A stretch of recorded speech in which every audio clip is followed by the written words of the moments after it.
et rend assez peu compte d'une dimension sociale qu'elle est censée, en tout cas, refléter. Vous avez évoqué, Madame la Vice-présidente, la fin de la revalorisation de 2% annuelle du RSA. Je veux simplement rappeler que cette décision nationale, qui est assumée localement, entrait dans le cadre d'un plan de lutte contre la pauvreté, et qu'au regard des chiffres les plus récents, il semble que cette pauvreté, qui est encore beaucoup trop importante à l'échelle du pays, marque un léger recul. Je crois que cela signifie une chose, c'est que les efforts que les départements accomplissent, tout un chacun, ne sont pas vains, et qu'ils participent, je crois, à une considération des plus fragiles de la société. Je veux redire aussi, en dépit des chiffres, qui sont effectivement extrêmement conséquents, rappeler que, concernant le RSA en particulier, l'on sait que près de la moitié des bénéficiaires n'y ont pas recours, en tout cas ne le sollicitent pas, et parfois dans des proportions plus fortes encore dans certains territoires. Cela signifie qu'il y a aussi des difficultés, des fragilités qui sont cachées, dont nous n'avons pas connaissance, et en tout cas, je crois qu'il y a un travail là aussi à faire de repérage pour que ceux qui ont droit à ces allocations, je le rappelle, universelles, puissent en bénéficier. Et ce, malgré effectivement les 41 millions d'euros consacrés à ce revenu de solidarité active. Bien sûr, notez qu'il y a plus de 2000 enfants qui font l'objet d'une mesure de protection témoigne de l'état de notre société, à la fois atomisée, à la fois fracturée, et évidemment, dans ces cas-là, au sein des familles, ce sont les enfants qui sont les plus fragiles. C'est en tout cas une photographie qui donne à voir ce qu'est notre société, y compris dans notre département, qui pour autant se porte bien par ailleurs.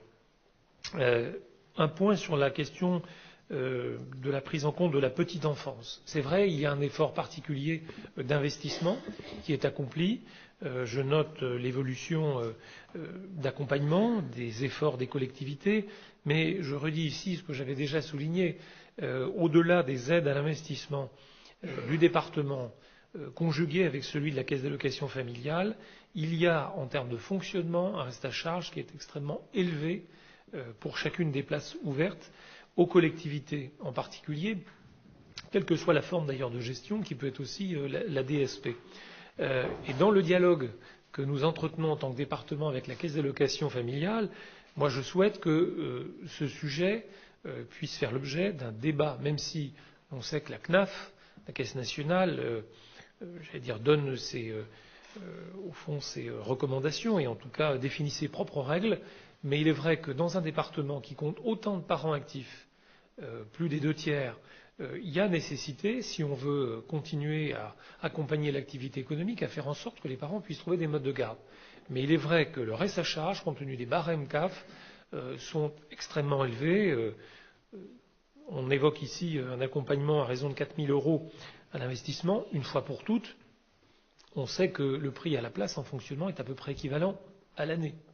Et donc on voit bien que les plans nationaux qui sont instaurés, indépendamment des sensibilités qui se succèdent politiquement, on voit bien que effectivement les réalisations ne sont pas au rendez-vous parce qu'il y a un reste à charge en termes de fonctionnement trop élevé. Donc je pense que les barèmes doivent être revus et parfois les prises en charge peuvent être un peu plus élevées pour ce qui est des familles, tout en considérant évidemment les quotients familiaux et en aidant les plus modestes.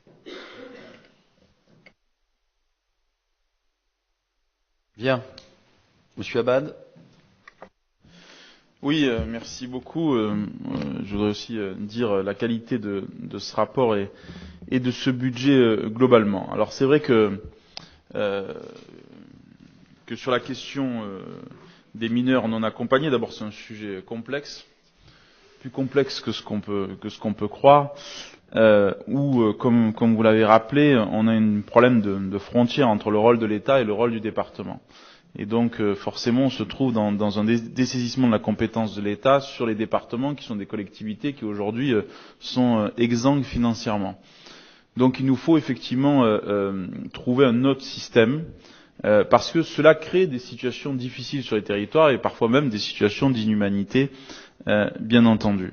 Et donc, moi, je suis de ceux qui plaident pour que cette politique sur les mineurs non accompagnés soit une politique nationale, avec des déclinaisons locales, bien entendu, avec des répartitions territoriales aussi, mais pas quelque chose de subi comme on a aujourd'hui et qui fait que finalement on est en train encore davantage de ghettoiser toutes ces difficultés-là. Au-delà même des questions financières et budgétaires que ça implique sur le département. Le seul point positif, mais allez, je vais vous faire plaisir, je me suis greffé ce matin, mais je dois rendre hommage à l'ancien gouvernement, le fait que une partie, pour la première fois cette année, sera financée en partie, pas suffisamment, mais ça a été quand même repris dans le projet de loi de finances.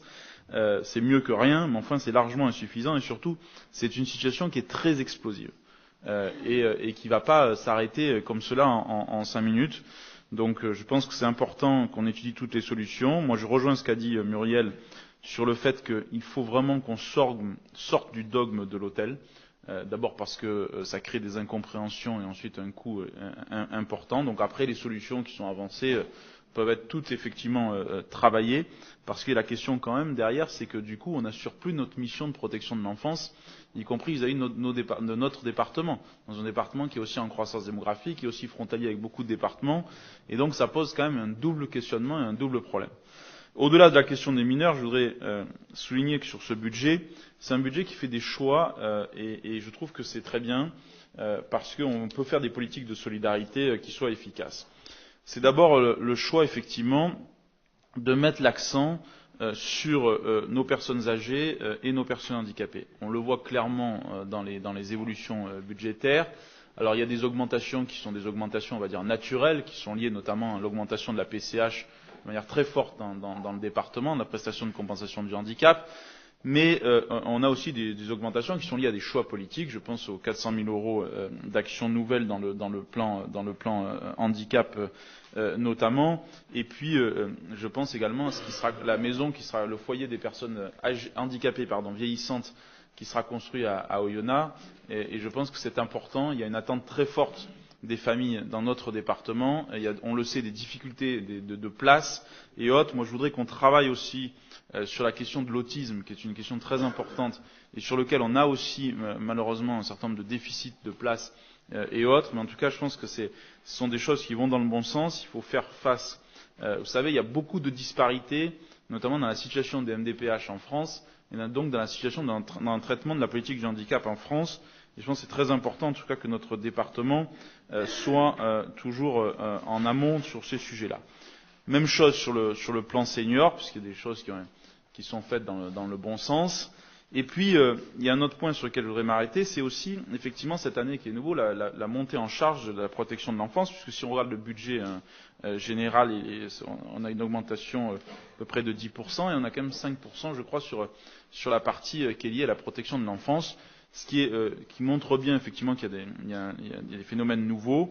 Je voudrais dire simplement aussi que, essayons de faciliter ici ou là, notamment les agréments d'assistants maternels. On a pu constater dans certains territoires un certain nombre non pas de difficultés, mais parfois de critères qui étaient tellement stricts que du coup on manquait un peu de familles ou en tout cas d'assistants maternels dans tel ou tel domaine. Donc je pense que là il y a peut-être des efforts à faire. Et puis enfin sur la politique d'insertion. Et là c'est une politique qui est assumée de notre part, c'est de dire on maintient le programme départemental d'insertion. Je rappelle qu'on l'avait d'ailleurs augmenté quand on est arrivé, qui est la contrepartie de la lutte contre la fraude, qui est de dire d'un côté on sanctionne celui qui triche ou celui qui fraude, mais dans le même temps on encourage celui qui veut s'en sortir et qui veut aller dans un parcours de retour vers l'emploi. Et donc je suis très heureux de voir que les chiffres effectivement du RSA diminuent. Tant mieux, c'est aussi l'évolution économique qui fait cela, il faut que ça se poursuive. Mais je pense que dans ce budget solidarité, qui est un budget très contraint, c'est important qu'on fasse des choix politiques qui soient forts, qui soient assumés et surtout qui répondent aux besoins. On a fait un autre choix, on n'en a pas parlé là, mais on peut le dire, celui par exemple sur la question de la prévention spécialisée, où effectivement il y a une réduction des crédits, parce que là aussi il y a des évolutions, il y a des choses à prendre en compte, il y a aussi un bilan à faire sur le terrain et qu'il faut que nous l'assumions en tant que tel. Voilà. Donc je trouve que c'est un budget qui est équilibré, qui me semble répondre aux demandes et aux exigences, mais dans un contexte très difficile et avec des risques de situation qui sont quand même très non rassurantes, on va dire, sur le terrain. Et il est important de pouvoir y répondre. Donc bravo pour le travail qui a été effectué.